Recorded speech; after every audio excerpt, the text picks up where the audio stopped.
week on our series on C.S. Lewis's book called The Four Loves. We're going through it, and I've been, on the videos that post to YouTube, I've been adding the description, does love need to be defined? Isn't love just love? So they have little blocks where they want you to describe the video, and that's what I put. So I'm going to ask, how do you answer that? Why does love need to be defined? Because there's different types of love. Different types of love. Is there different types of love within each type of love? Can be. Like good love versus bad love. Even in the different groups. And through the different introductions that we've gone through, we came up with four loves. One being storge or affection, which is parents to child, child to parents. Two, phileo or friendship between equals. Eros or passion between husband and wife, man and a woman. And then agape or selfless between and humanity. Now, problem is finding out that Lewis doesn't stick to these strict definitions. So I must confess that like the chapter on affection, I was confused because he's kind of like honoring these definitions, then he doesn't honor the definition, and he kind of intermingles them, and so that's kind of where we're at with the chapter on affection, is trying to figure out what is Lewis saying, and why does he do it the way he's doing it? What's the point he's trying to get to? It's funny, our other books on Lewis are the same way. Is that something he does purposely? Or is he so smart that what he thinks makes sense is a little nonsensical?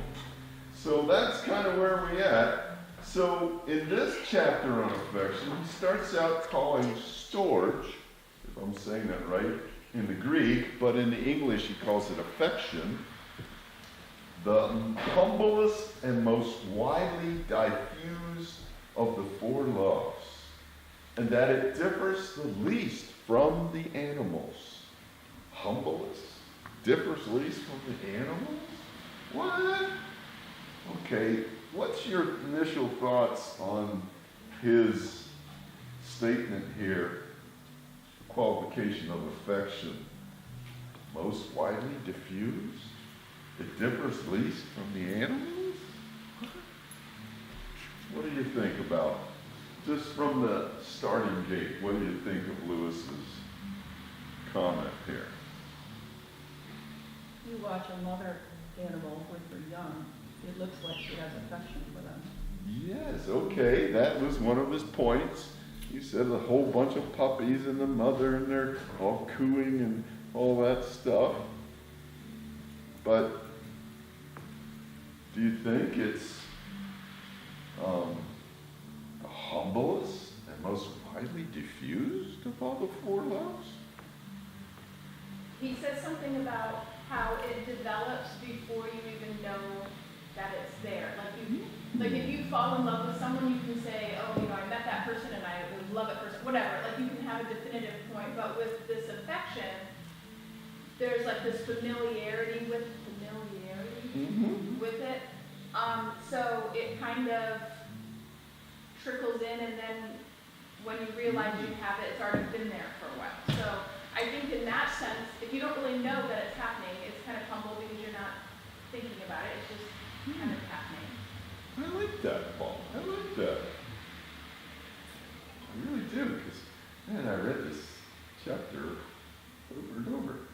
All right, so let's see who did their reading. No test. Who can figure out, what does he say is the central meaning or starting point of storage or affection? What is the central meeting or starting point of affection?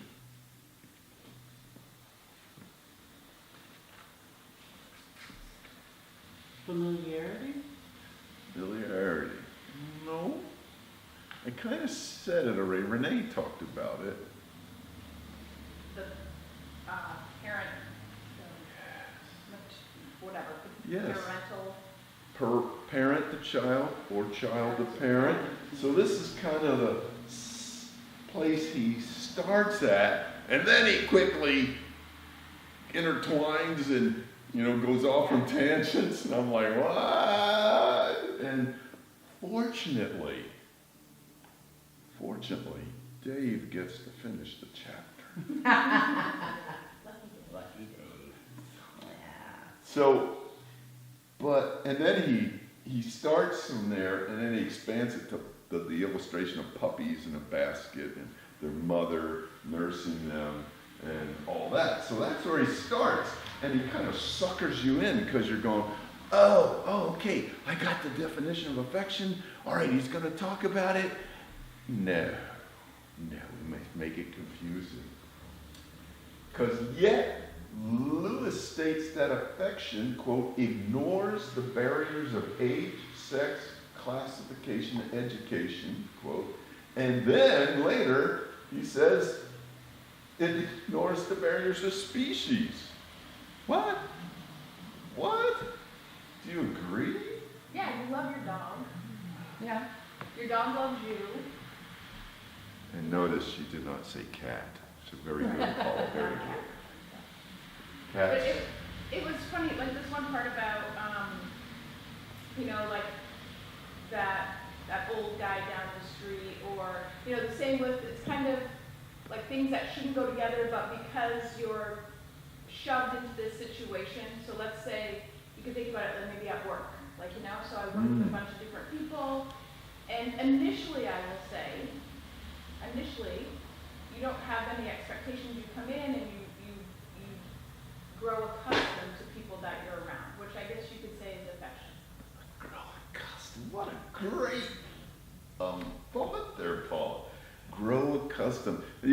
Have you had neighbors, co-workers that you just kind of got accustomed to?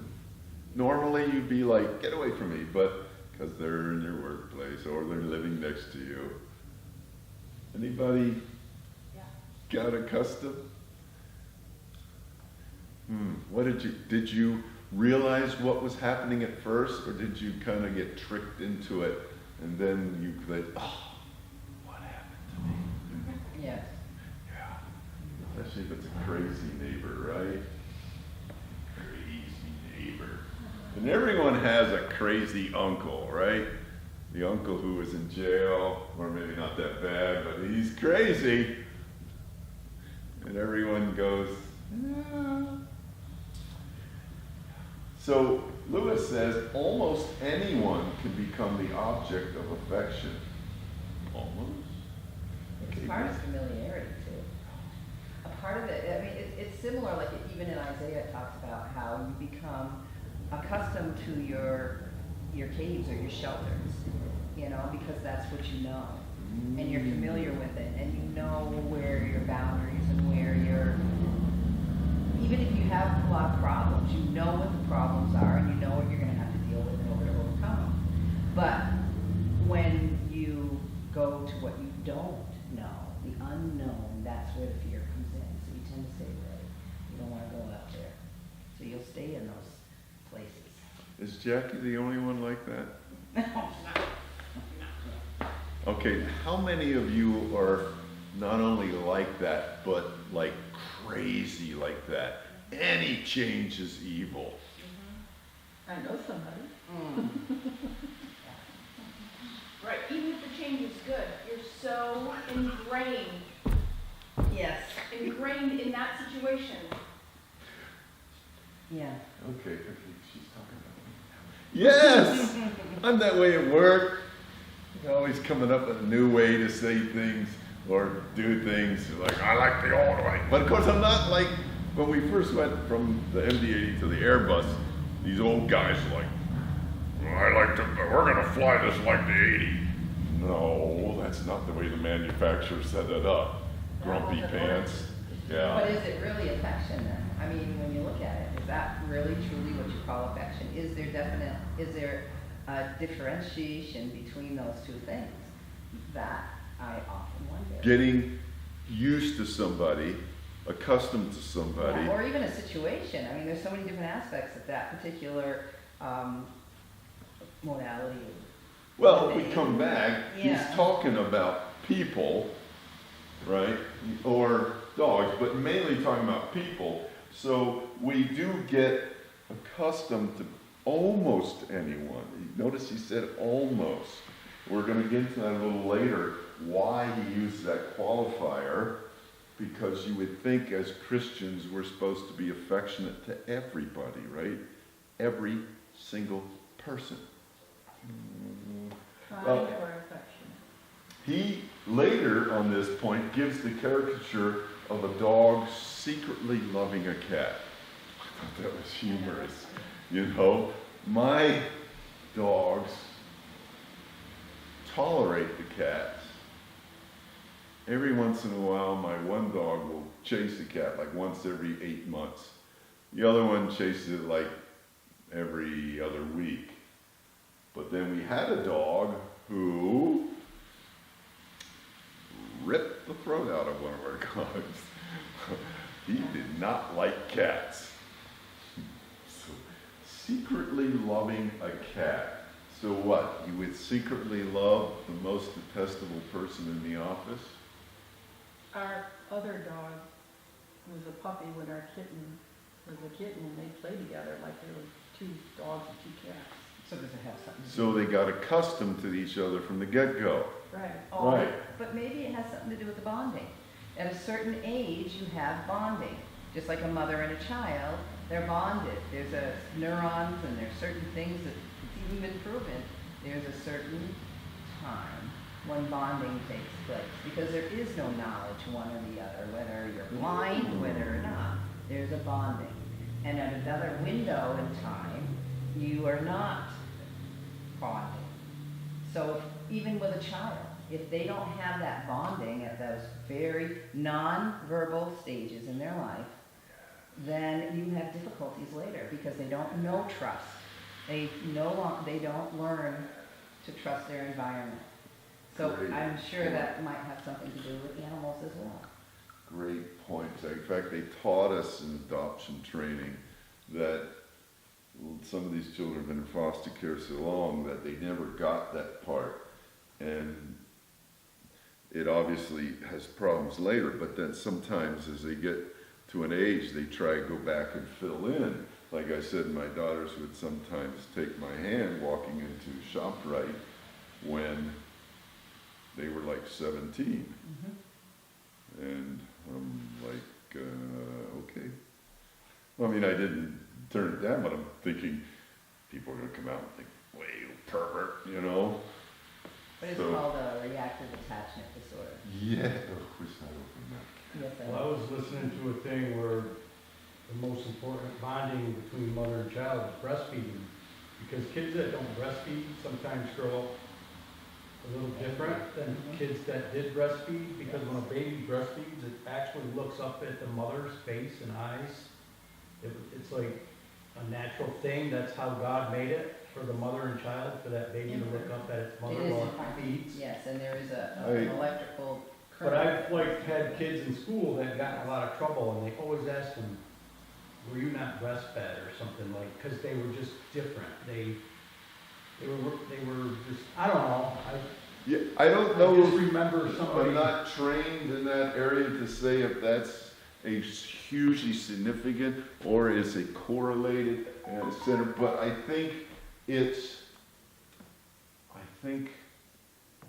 it's a great picture of motherhood. That Well, no other animal does the baby look up at the mother while it feeds. It's whether the it's the mother, rhythm of the it's heart. humans. whether they would an animal would have the Well, I guess it cognizant, really stuff like that. you But know, like but dogs then and the cats- question becomes, Jeff, then how does a small child bond with the father? Well, it's a different kind of bonding. that's for sure. So like as, Well, I can't give you an answer to that right off the top of my Okay. head, but if I thought about Terror. it long enough, I could probably. terror. Terror. Oh. I think the relation Whee! between, Oh, God, yeah. Right? No, but you know, when we studied it, we were told, what that bonding is, as you're talking about, Jeff. It isn't necessarily the breastfeeding. It is, but the same, it's the heartbeat. It's the heartbeat that the child, the affection between a mother and a child is way different than a child and a father. yeah, because it will recognize the mother. You can't even compare it. Not less important, Correct. Not Right. less important, but way different. but different. And this is what, and like we were talking, how it seems generally that as girls get older, they bond with their father, when they're not calling him oppressive, when they bond with their father and the mother, but then there comes a point where it shifts It does. back to where, like my one daughter said, "Oh, Dad, do you realize how smart Mom is? I was the soft parent. You know, Mom is so smart, the way she organizes her kitchen." I went fishing with Jacob yesterday for 5 Yeah. hours, and I just felt like that was a bonding thing, even It though. is. And you we didn't have to really talk didn't all the talk that time, much, did you? But we, it was, I thought it was good for both of us, or it was good for me, I know that. But I do know that the child hears the father while they are in Well, they get In their it bellies. well, they hear it. yeah. Caden used to dance when her father played the guitar. I mean, she heard, and she would jump when she heard loud sounds. So they are affected by the sounds that are around Which- them when they're. So a father should talk to the baby in the womb. Yes, What you absolutely. doing in there? Whoa, whoa, whoa, whoa. You know, crazy dads. Yes, yes. Crazy dads. Anyways. I'm not looking at my wife right now. I'm not looking at my wife. So, like I said, I had to reread this chapter again for the second time. So this made 3 times in my life I read this chapter, and I'm still like trying to parse it out, as we say. Why does Lewis seemingly not be more direct?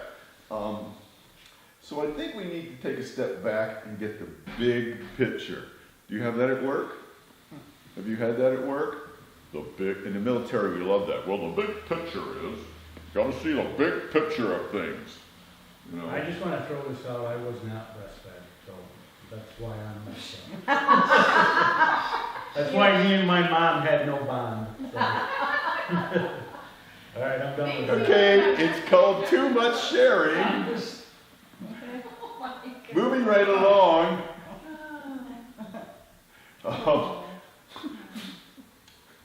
For example, at one point he calls affection ambivalent. As in, it can be used for good or bad. Manipulation. If affection is, what he says, left simply to follow its own bent, it will darken and degrade human life. Like, how is infection incorrectly seen as a... Oh, for example, he said how affection is incorrectly seen as a cure-all for society. Like the 60s song, all we need is love, love, love. Who sang that? Beatles. There we go. I say we found the hippie in the group. Not I. Love. Okay. Yet Lewis states that affection. I already did that. Oops, sorry. Lewis makes an interesting or odd statement when he says that what the different loves have in common is a. Anyone read that far? A kiss. Oh, that's right. Okay, a kiss between lovers? Sure. A kiss between parents and child? Yes. Yes. We could, but we won't, have the debate whether children and parents should kiss on the lips or only on the cheek, whatever. We're not. But a kiss between friends? Lots of Yes, cultures yes, like lots of that. cultures do, In yes. Europe, they do that all the On time. the cheek, yes. Exactly. In fact, Okay. you're kind of rude if you don't, like, Yeah. Right. In Egypt, the first time, 1980, went out of the United States, going to Egypt. One, they said, when you hear this sizzling sound, that's you in the sun. But the second thing they said, don't be offended. Of course, they wouldn't dare say this now. Don't be offended or shocked when you see two men holding hands. That's not, but it's affection. And another thing is, when they talk like this distance. Oh no. Oh no, no, Yeah, no. there is a difference. Oh, yeah. No, no, my social. But, so, other cultures, our culture, right? So, you want a tic-tac? Yeah, that's the phrase. Someone offers you a tic-tac. Yeah. But is there anything in the Bible about kissing? Wow. That my grandson goes, ew! Greet one another with a holy kiss. Greet. How'd you know that? And Judas used it Yeah, Judas used it in order to symbolize who Christ was. because it was accepted and yeah, so. Okay, let's go back to the other one. How did you know that? In the Bible. Okay. Read your Bible. I actually did a Bible study once on this verse, and I did my best to get away from having to kiss somebody. But greet one another with a holy kiss. And I tried to find out this was in the imperative. Is the holy kiss on the lip or is it on the hand? Because we had to kiss the bishop's ring or hand when we were confirmed. Oh. That's a different. That was a ritual. That's more, yeah, it was a ritual. Yeah, but technically, greet one another with a holy kiss is a ritual. Yeah. Yeah, we have ritual in Okay. our denomination, right? Because we have the opening song, then we have the announcements and prayer, and then we have 3 songs, and then we have the message. We don't deviate from that. Oh. Used to only be 2 songs. Sometimes we do 2 songs. We're way out of control. They And had then Rabbi Matt in the middle of all that. Right, but greet one another with a holy kiss as far as this is something that would be connotative of the different loves. How do you feel about greeting others with a kiss? Okay, but I see a head wagging, It's part of our culture. right? Some I don't even want to shake hands with. So I I know, that's what I'm okay with shaking hands, it's just hugging. I'm not a hugger. I'm not a hugger. I'm Paula's not my friend Teresa family. does that, but she doesn't actually kiss you, she just goes, and Because like, they're great. they, Feel like you're they don't friends. even hit your cheek, but They're it's like. great, that's what they do. Yes! I know, it's weird. So, in, But there's a reason why they don't anymore, I think, and mostly because They do. white culture doesn't, because we are really the most polluted of all. the most what? Contaminated. We are, we carry more diseases. Like indigents, we could go to someplace and be full of we're vaccinated, so we don't get sick. But you go to an island and if you hug someone, you could kill them. Which And wipe out a happened to complete the race. Mayans. Yes, The so, Spanish brought one disease over. In So fact, they- the Native Americans, you know, so the Europeans really are immune to a lot of different diseases. So when they go to an indigenous country, they can wipe out a race just by touching them or coming in close proximity. So kissing or anything like that would definitely kill them. well, I have to admit, since COVID, sometimes, I don't usually, but sometimes I stand in the doorway when some airlines require you to stand and greet. They did a study in my airline, they found out that we didn't say goodbye enough. So now the flight attendants have to stand there, goodbye, goodbye, goodbye, goodbye, goodbye, goodbye, goodbye, goodbye, goodbye. And sometimes if I stand in the doorway, people, nice flight, they stick their hand out. My first reaction is, goo, goo.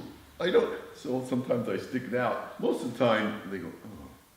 But Wait, that's what I do. If you ever watch a show Monk, you'll understand that. You know, so sometimes I shake their hand and then I go get a wife thingy and, you know. Wear rubber gloves. Well, to me, that's more offensive. I would say. I won't say why. It's a Well, procedure then we used to unique use to guys. invisible glove. It's a lotion, it's they call it invisible glove, and it's a lotion that you put on, it actually covers your hand as such.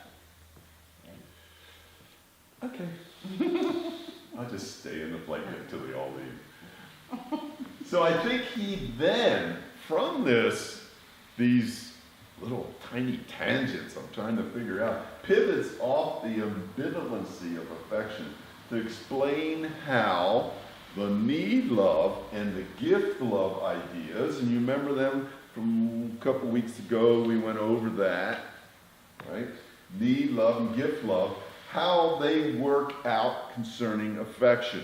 So it's like the first third of the chapter is on this crazy path, and then he gets, okay, I'm going to talk about need love in affection and then gift love in affection. So it doesn't take a rocket scientist to figure out, I'm going to talk about need love, and then I'm going to dump it on Dave to talk about gift love in affection. Yay! I don't know which is the harder one, but I had to take it in order. So he starts out saying that our need love is a craving for affection. He says that this craving for affection becomes the most unreasonable, and that almost anyone may be the object of affection.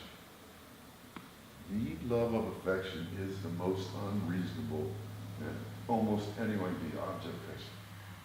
What is he getting at? Again, Lewis takes what I hope was to be a nice explanation and muddies it so I don't know what the heck he's talking about.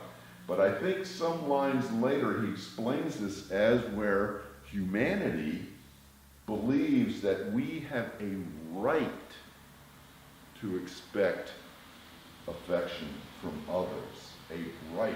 In fact, if others do not show us affection, we deem them as deficient. And I think sometimes they get it muddled in with affection and acceptance as being the same thing.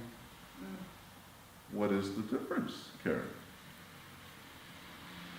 Acceptance is tolerance occasionally, whereas affection is appreciation for. Okay. That would be the way I would phrase it. Would you call this a idea, concept held by our culture? No. You are It's an not allowed. expectation almost. You are not allowed It's to a, disagree, unless, of course, they're disagreeing with what you believe. But you are not, and you must love Oh, I and know. accept, right? But this is Oh. an important thing, because the very definition of tolerance means respect while disagreeing. That's right. But they changed the meaning. yeah. Right. I'll give you the same respect. No! At all. They don't even recognize what they're doing. So I No! have a question. What you just said about how people expect you, what did you just read? We have a right to expect Right, affection okay. from others. So I have a couple points on that. So number one, how is that humble when he was talking about it being like the humblest kind of love? Because if you're expecting someone to like you or love, That's true, that's Right. not humbling. right. Mhm. But the other thing is, have you ever been somewhere and someone doesn't like you and you're like, why don't they like me? What did I do to them?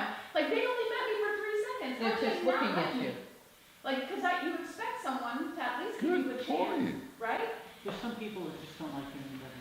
It's true, No, but have you ever met someone that you just don't know why, but you don't really like them? And so I'm like, so I was confused with that. How is it the humblest kind of? I get it, how it's the Right, humblest, right. but at the same time, I feel like it's not. It's the least humblest if you're expecting people to. That would be like somebody walking by, like a homeless person on the street that maybe hasn't been cleaned and they're stay kind of, with them. they're all There's a lot of scruffy and it's like, people and we're and someone walks by and it's like, oh, you know, they don't want me near them, or they just their demeanor. I'm not gonna talk to that person. You know, that's not given any kind of But if affection. you were to get Immediate to know that rejection. person, if you were to Yeah. get to know that person, which comes the familiarity part of it. Okay. Well, you know that line, Jackie, contempt prior to investigation. Mm-hmm. Whoa. Well, she knows what I'm talking about. Yes, I Yeah, know that's exactly what very- you're talking That's about. very Yeah. astute. Yes, I like that. I'm not very astute. You I just are. know the So- line. You Yeah. are. You Yeah. are a smart guy, Jeff. You know. Well, he is. So, that we have a right to expect it, affection. In fact, if I said this already, if we don't show or give, like gift love, oh, a little segue, they're considered, instead of deficient, he uses the term unnatural. Do you agree with this tact that we have a right to others being affectionate toward us? I mean, we're meaning like a mother or father affectionate, otherwise that person's deficient. Do you agree with that idea? That we have a right to you liking me like a father or mother does? Do you agree with that thinking? I have this right. You gotta like me like you're my mother. I love you, but some days I don't like you. And you're being honest, right? It's true. Right. And some days, I love my One- children. I don't always like them. no! Now, not all of us. Is it- Some of us Well, here then, okay, like well, their okay. children all the Is time. that what we're talking about though? Are we talking about liking someone, or are we talking about loving someone? Because we're talking This- to the four loves. Affections, yeah. There's difference. Right, That's right. what I'm saying. Affection isn't just liking someone, that's like tolerating them. See, here's the thing that Lewis kind of muddled for me, is that there's eros, love between a man and a woman, and then there's love between friends, but he's talking about affection like a mother to a child. But Lewis talks like he mixes in the, so I think affection is love, Yes. but it's more nurturing or fondness. Yes. It's not just, liking I someone. like someone. Right. It's a little bit more than just liking, but it's not transgressing up to The physical flesh. physical love or deep friendship love. Like some people in the office you are not going to be friends with, right? Correct. Right.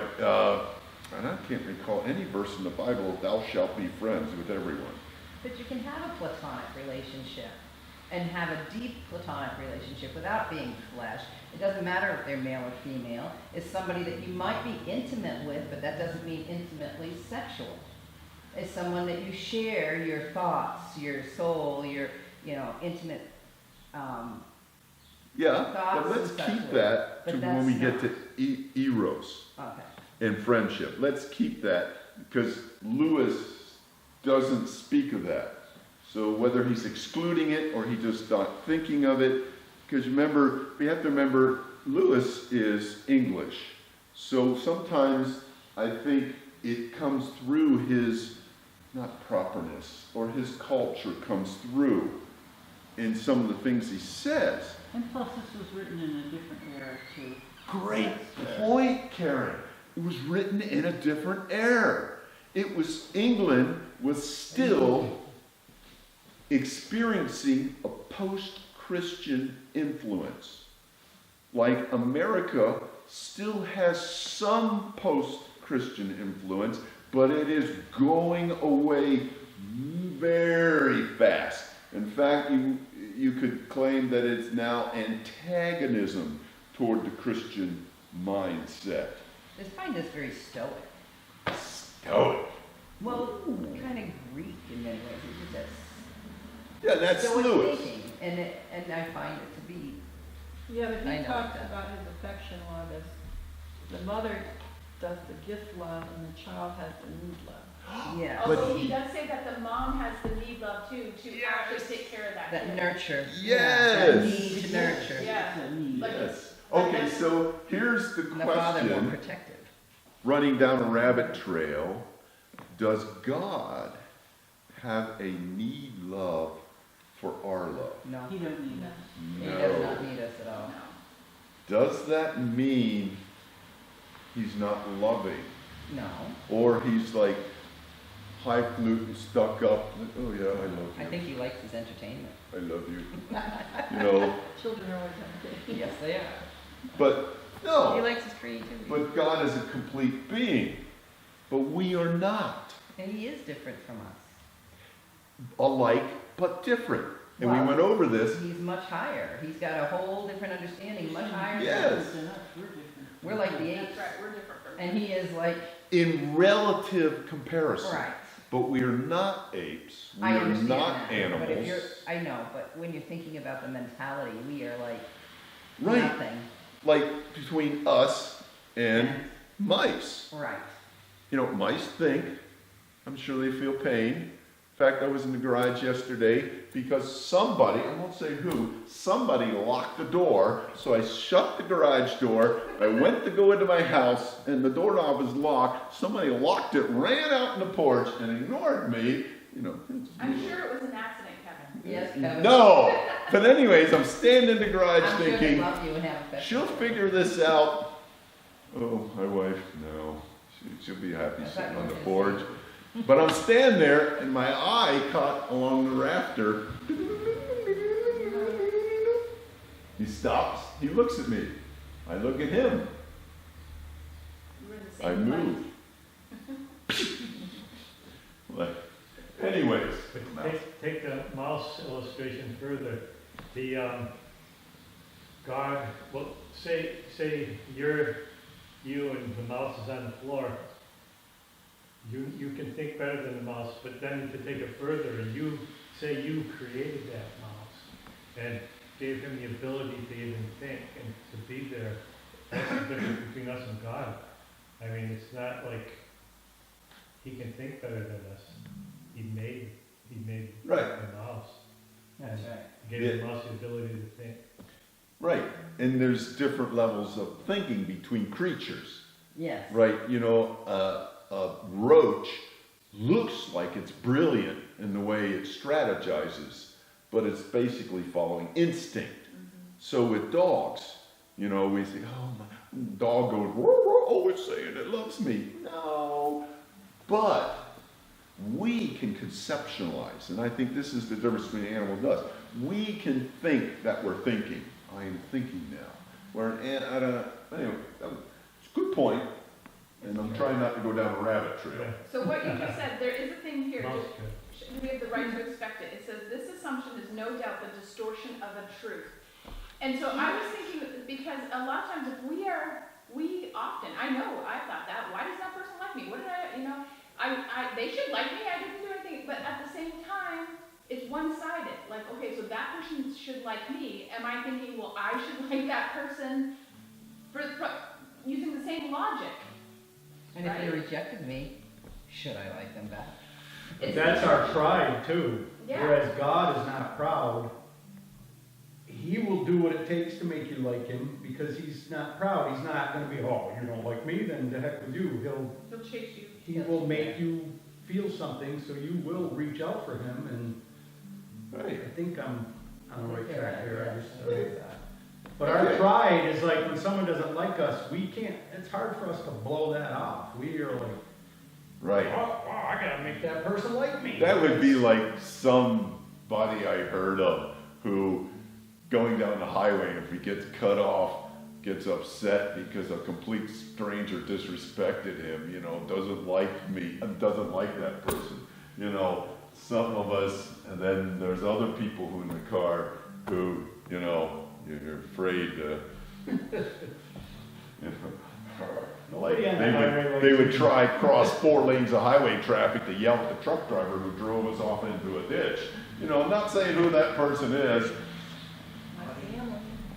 You can't cross the highway. Yes, I Well, Lewis answers this thing about I am right by drawing a parallel to the grace of God, which is itself gift love, where we receive that by the definition of grace without merit. So the parallel is saying that some would say, he says, that, well, the grace of God is without merit, so therefore you must show affectionate love toward me without merit. That's the reasoning. However, he says that we, the receiver of affection, may be intolerable and suffocating, such that any demand for affection petrifies us against them. Ooh, ouch. Thus, he clarifies that we do not have a right to affection from others, but instead a reasonable expectation. So no, we cannot demand it from others, but we have a reasonable expectation. He doesn't really go into that, but he says, if we and they are more or less ordinary people, then the question is, What's ordinary? what's an ordinary person? Right? In law, they have the reasonable person, not the average person would What's do, reasonable? but what a reasonable person would do in this situation as far as culpability and all that law stuff. Like I said, what does Lewis define as an ordinary person? He then undertakes a section on what or how affection for another, how it should not happen. And one of these is jealousy. And he describes how children are young and they're playing together and they share things and they have adventures and they're pirates. So I'm thinking, he must be thinking of boys back then. Maybe now girls who want to be a pirate. Did any of you girls wanted to be pirate? Jackie, that does not surprise me. Did you want to be a pirate, hon? God, you'd make a great pirate. Anyways, and then something happens along the way. One person, maybe he says because has a religious conversion, or they get into like intellectual stuff, and the other person feels left behind. They get jealous, and they see this person as a deserter. He then includes another example where this happens in a family. And this might be something you can connect with, as in a person has a religious experience, becomes a Christian, and the rest of the family sees you as a betrayer. Okay, you can understand that in a Muslim family, but even in our, whether, like my father, you got to keep this religion stuff under control, he told me. You can't get out of hand with it. Or we are a particular religion, and you now become a Christian, and you... Even within the Christian denominations, if you're one denomination. Oh, never, Karen. It happens What in I don't families, understand yeah. is this, where God is jealous. No gods before me. Only Okay. God, me, okay? So we can be jealous. It's like a No, right. no. But love is not jealous. I mean, when they talk about what is love, it is not this, it is not that, but one of them is not jealous. But then, if we're to emulate and to be more Christ-like, then although God is jealous, we should not be. Okay? That's probably the one thing that I've ever saw, or that I can recall, I may be wrong there, that has stuck out, that God is and we are not to be. Okay. The philosophers would immediately say we have to define terms. Okay? Because godly jealousy is not the same as human jealousy. does. Right. So we could go there, but we're not. Today. So I just wanted to say, have you experienced this where your family feels you were a betrayer, you're out of control, you're a fanatic, you're cuckoo, Yeah. all that. Right, that can be very disheartening, right? And we shouldn't totally think, oh, I'm the hurt one here, and they're wrong. No. When I became a Christian, I properly informed my whole family that they were all going to hell. Oh, you're popular. Oh, that probably didn't go over well. No, because they didn't pray the sinner's prayer, and they didn't say it the way I said it. You all are pagan sinners. I rebuke you. You know, I would not do that again. So, You should have gone out to tell them you were headed there too. yes, isn't that the right way? So I'm very careful with memes and, you know, little religious lines, but the idea of it's not, oh, I'm better than you. This is what I always communicate to people who aren't Christian. It's not where I'm better. It's I'm one beggar telling other beggars where I found the feast.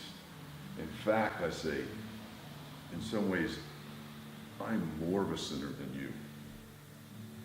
What? Anyway, I explain that. But yes, you know, as I said before, Dave and I fall under a different standard. Because we're teachers, we're held more accountable by God for what comes out of our mouth and what we do. Ow! And I suckered Dave into becoming a teacher. I reeled him in, and he just thought it was a good thing, but I got him, you know, so I can share culpability, you know. Whoa, you snake. Yeah.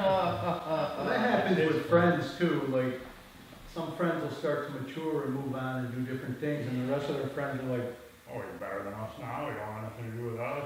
Right. It's like, Yeah. Or, not necessarily mature, but if the guy, somewhere around 14, 15, starts taking an interest in girls, then you have jealousy because you left us, and jealousy, hey, he's got a girl, and she's not bad looking, you know. So then the other guys are like, when I stopped drinking, I feel like I lost a lot of friends. Oh, yes. I didn't really lose them, they just didn't really relate to you. with me anymore. Yeah, no. Because I just, Well, I don't think they were really, I know they were your friends from childhood, but they were your drinking buddies, so they just needed someone to go along with what they were going along with. Yeah. or they needed a ride. Right. They needed the best, anyway. Well, Yes, the but- thinking changes completely, Somebody else though. will It's get different drunk. thinking. Yeah. Your thinking Well, changes. Yes. Your priorities change. You Why? change. Why, Jack? Why? Why? Because your priorities are changing. The things that Why? are important because of God. Yes. You It says the mind is transformed. your mind is You're transformed. transformed by the renewing of your Your mind, You absolutely. start to think Christianly. Yes. And you have a new nature. You do. Get you have a whole new nature. And this nature is involved in the will and the mind connected together. Yes. And what used to be interesting and desirous, It's no longer there. that or even repulsive. Yes. Yes. A silly example is when we were young, midnight, let's go down to Denny's. You know, Today's let's do about it. that. Now, 7 o'clock, my wife says, what are you doing? I'm going up to bed. Yeah. And that's just wonderful. I'm going up to bed. Now we watch TV and then I fall asleep, but But you're talking about old age, not the new nature. what's that? You're That's talking about old age, not going to Denny's. There's nothing wrong with going to Denny's. Not at midnight, though. You don't know if It's it's not around. because you have a new nature that you're not going to Denny's, it's because you're too old and you're That's handicapped. Yeah. I reject your statement. That's True, not right? wrong, It's just an yeah. illustration, but true. When we come to Christ, we're not snobbery. We're not shunning you because we're better than you. No, it's like you were blind and the doctor operated and now you see things. We see things differently, not because we're better than you, but because Christ brings a new understanding, a new nature. We want to do things the way that would please Him. Right, because we love Him. We That's what it is, love Him. faith that works through love. Just like, and God does this a lot, He always gives us earthly illustrations, just like a new husband wants to please his wife, his new wife. Scripture says the first year you were to stay home with your wife, not go to battle. You know, and guys tend in the beginning want to please their new wife. And then later they get into grumpy and grouchy and don't care anymore. Rah, rah, rah, rah, rah. I say, why wait till I'm 70? I'm gonna go grumpy early, you know. Oh, good. That's what you get to look forward to. Oh, wait a minute, it's there already. However, let's be fair, because in our house, when I get upset, the dogs get up and they walk out of the room. When somebody else gets upset, everyone, children, me, dogs, cats, spiders, everybody flees, you know. By myself. That was fair. Well, is it not true? Yeah. Yeah. As it should be. I Sorry. married my daughter. I'm not gonna be like mom when I grow up. I said, uh-huh. Oh, I hate when you say that, Dad. And it's kind of funny, because we were the same way, right, with our parents. Stupid parents! And then we find us saying the same thing they said.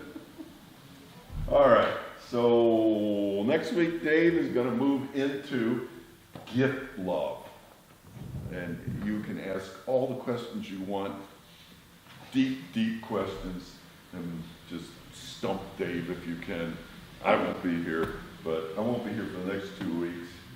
You'll be And watching though, will you not? I try to. Depends where I'm at. I know your effort. Eventually. You know, sometimes they want me to get up at dark 30, and then like this week, they wanted me to fly at 3 in the morning. What is wrong with you people? Do I look like I want to stay up? What does gift love mean? Gift love. There's need love where, you know, like I need the love of my wife. But then there's like giving love where there's almost no need to have love back. Can you think of anyone that you've ever known who just kind of almost meets that? They just give love, give. Have you known anybody like that? God's love is gift love. The Lord, yeah. Okay, the Lord, but have you known any humans who came close to that?